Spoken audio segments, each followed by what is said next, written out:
Em nome do Pai, do Filho e do Espírito Santo. Amém. Daniel capítulo 2. No segundo ano do seu reinado, Nabucodonosor teve sonhos que lhe perturbaram a tal ponto o espírito que perdeu o sono. Mandou chamar os escribas, os mágicos, os feiticeiros e os caldeus para lhe fazerem a interpretação. Eles vieram apresentar-se diante do rei. Tive um sonho, disse-lhes, e meu espírito se consome à procura do significado. Os caldeus responderam ao rei: Senhor, longa vida ao rei. Narra teu sonho para que teus servos deem a interpretação.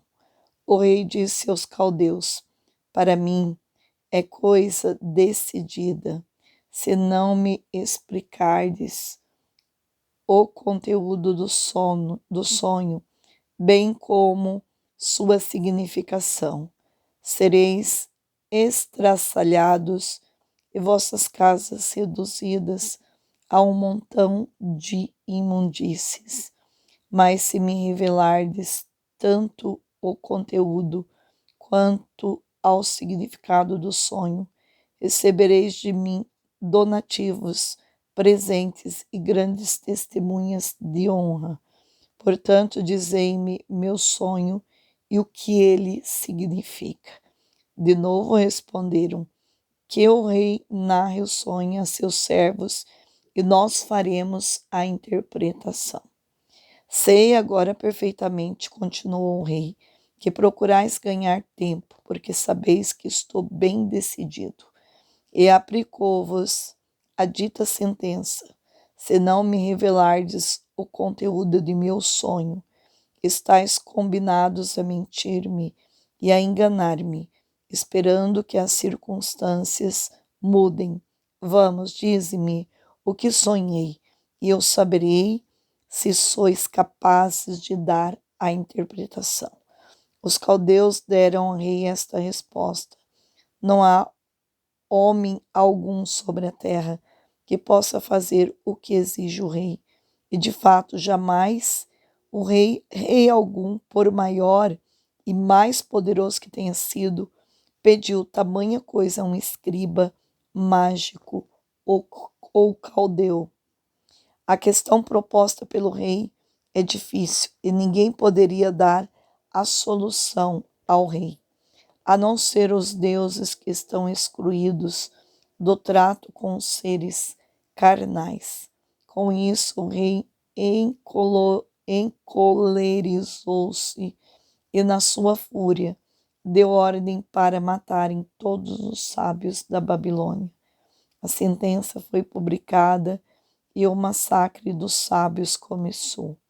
Procuravam Daniel seus companheiros para matá-los, quando este dirigiu a Arioque, chefe da guarda do rei, que havia saído para executar todos os sábios babilônios, palavras cheias de prudência e sabedoria. Por quê? Perguntou-lhe: uma sentença tão severa da parte do rei?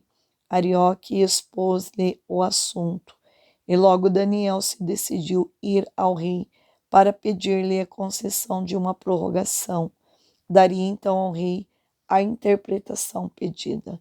Logo que voltou do rei, Daniel pôs a par do assunto seus companheiros Ananias, Misael e Azarias.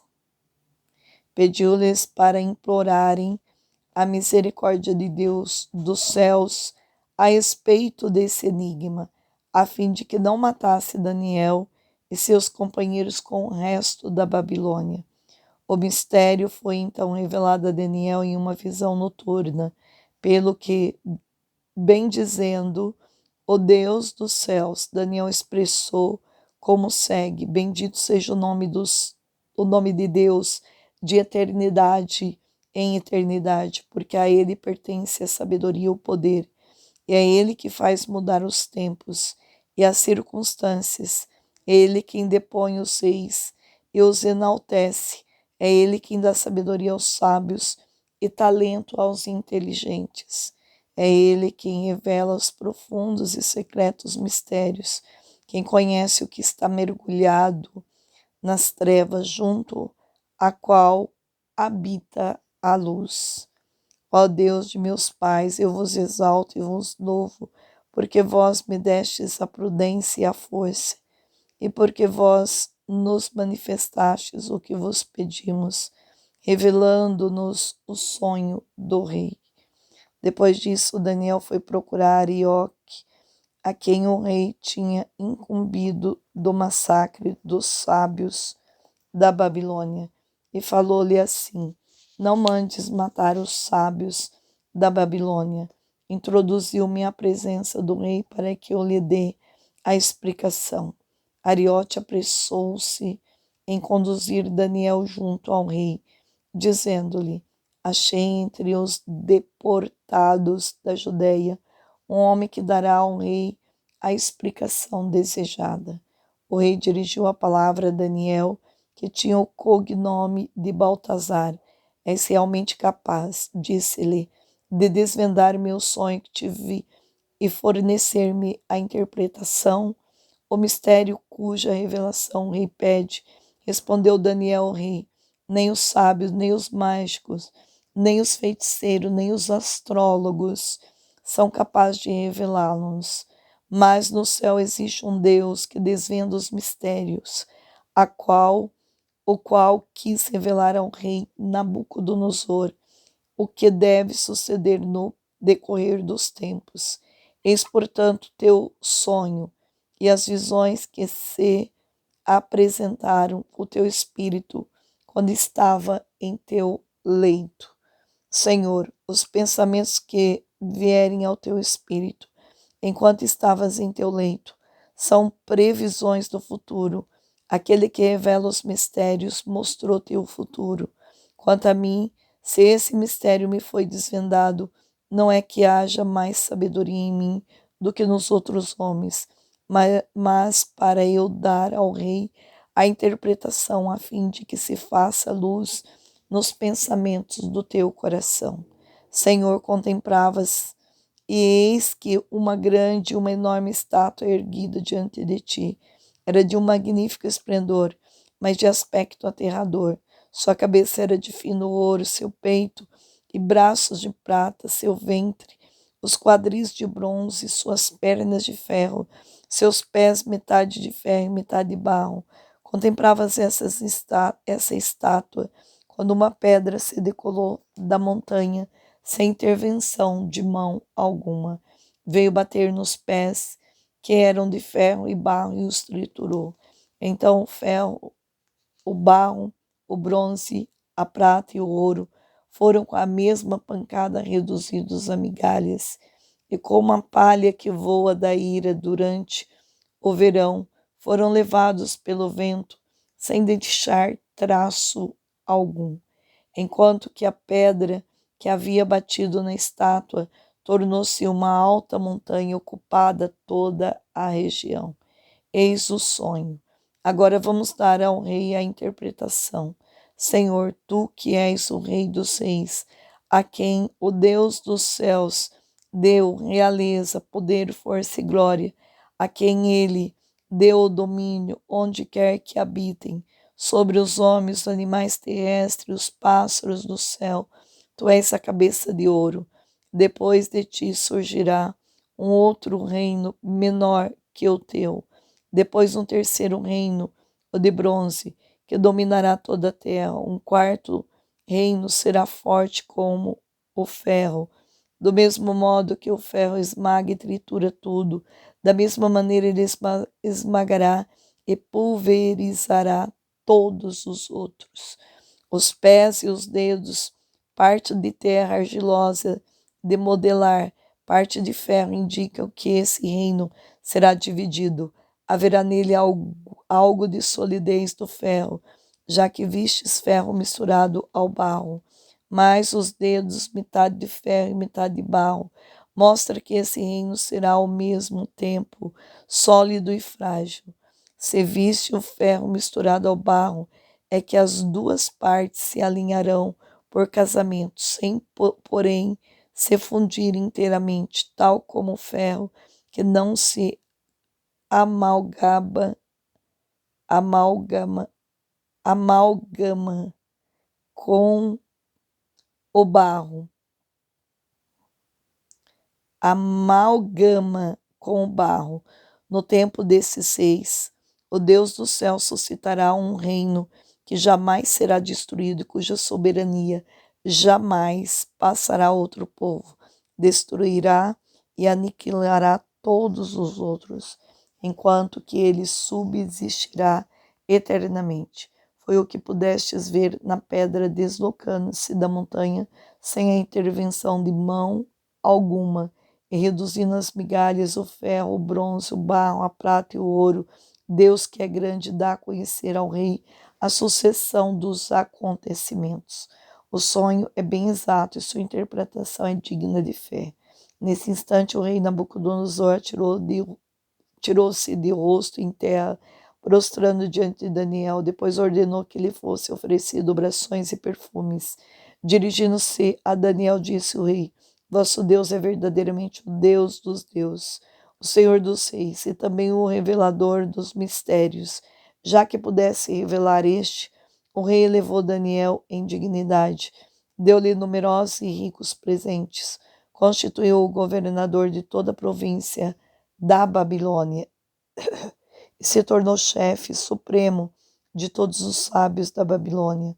Daniel pediu ao rei e confiou Sidraque, Misaque e Abdenago a administração da província da Babilônia, e Daniel permaneceu na corte real.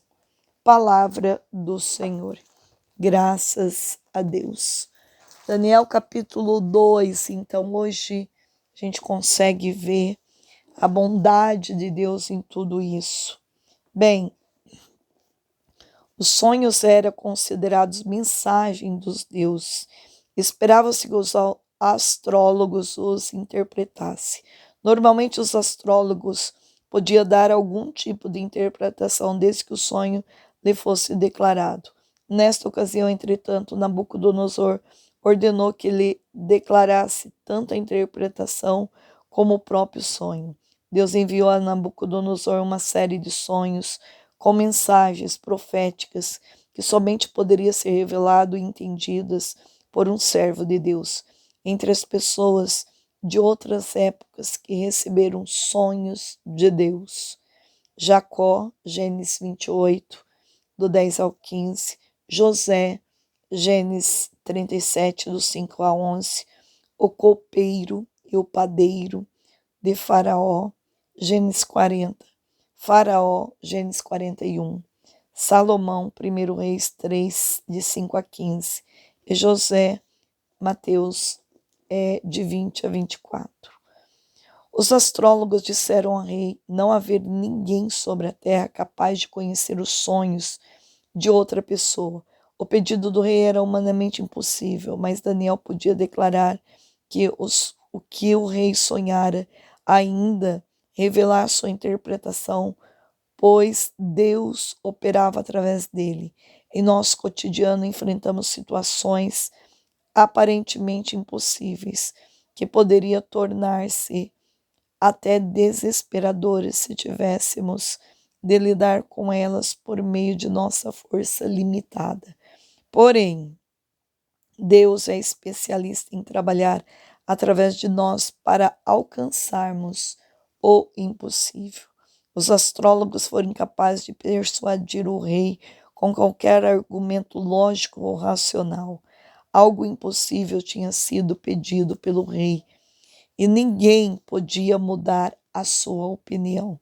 Quando o poder faz um líder sentir-se engrandecido, seja no trabalho, em casa ou na igreja, frequentemente isso leva-o a exigir o impossível de seus subordinados. Algumas vezes ele pode motivar os trabalhadores a alcançar mais do que poderiam imaginar, mas em outras ocasiões os subordinados podem ignorar seus discursos e delírios. Assim como Daniel agiu sabiamente nessa situação. Podemos pedir a Deus a sabedoria para lidarmos corretamente com os superiores injustos. Os astrólogos admitiram que seus deuses não moravam com as pessoas, obviamente que não, pois nem mesmo existiram. Aqui ficava exposto a limitação dos astrólogos, porém inventar interpretações para os sonhos, mas não podia declarar a Nabucodonosor o que ele havia sonhado. Apesar de seu pedido ser demasiadamente rigoroso, Nabucodonosor se enfureceu com a resposta obtida. Naquele tempo não era comum os astrólogos entrarem em conflito com o rei, e algumas vezes eles usavam sua astúcia para alcançar poder político. Ao responderem que os deuses não moravam com as pessoas, os astrólogos traíram sua concepção dos deuses. Praticavam uma religião ilusória, de conveniência, acreditavam nos deuses, mas isso não fazia diferença em sua conduta. Hoje, muitas pessoas professam crer em Deus, mas esta é também uma crença vazia. Em essência, são ateístas praticantes, pois não ouvem nem fazem o que Deus diz. Você crê em Deus, ele habita de fato entre o seu povo e quer mudar a sua vida. Daniel estava em um momento crítico. Imagina dirigir-se a uma reunião com um rei poderoso e temperamental, que furiosamente ordenou a sua morte. Daniel não voltou atrás com medo, mas confiantemente creu que Deus poderia dizer-lhe tudo o que o rei queria saber. Quando o rei concebeu um tempo para Daniel encontrar a resposta, este reuniu seus 3 amigos para orar. Quando você estiver em situação difícil, partilhe suas necessidades com amigos confiáveis que também creiam no poder de Deus. A oração é mais eficaz do que o pânico.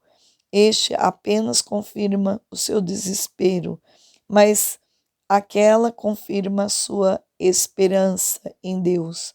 A confiança de Daniel em Deus salvou não somente sua própria vida, mas também dos seus 3 amigos e de todos os demais sábios da Babilônia.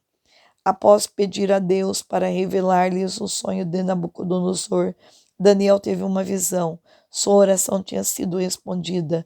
Antes de correr a Arioque, Daniel orou a Deus e deu-lhe glória por toda a sabedoria e poder, agradecendo-lhe por responder ao seu pedido.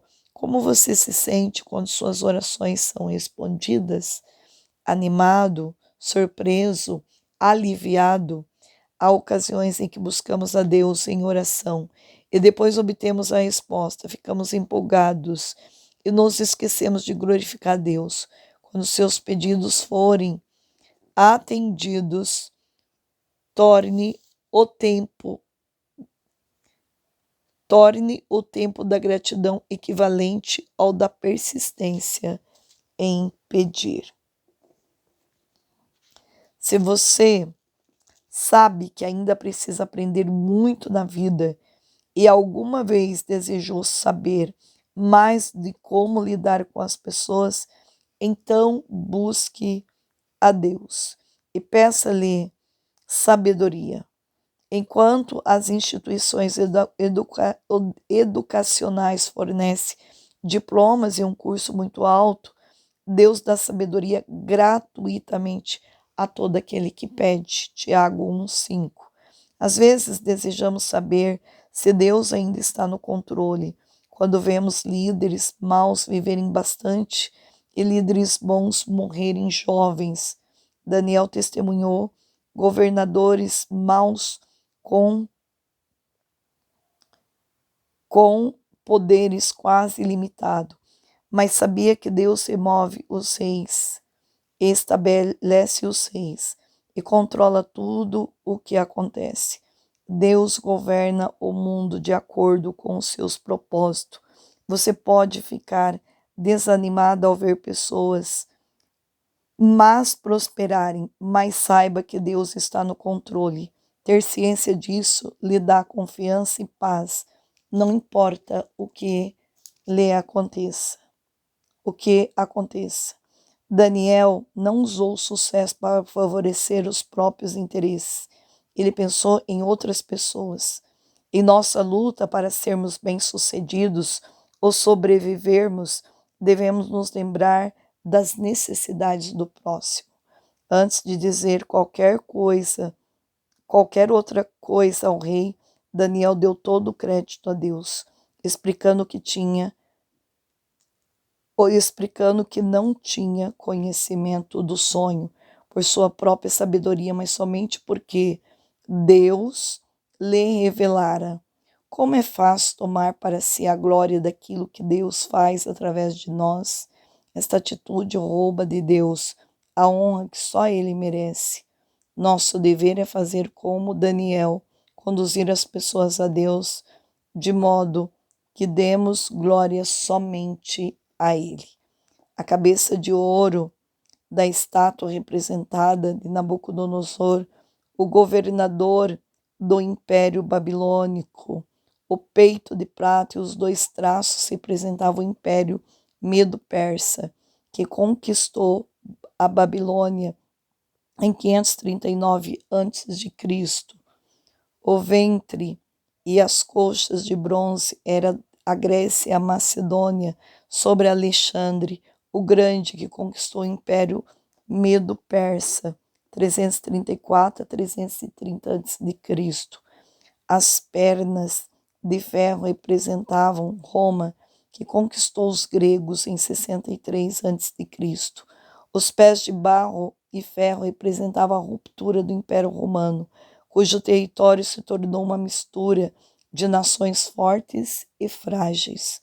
O tipo de metal em cada parte revelava a força do poder político ali representado.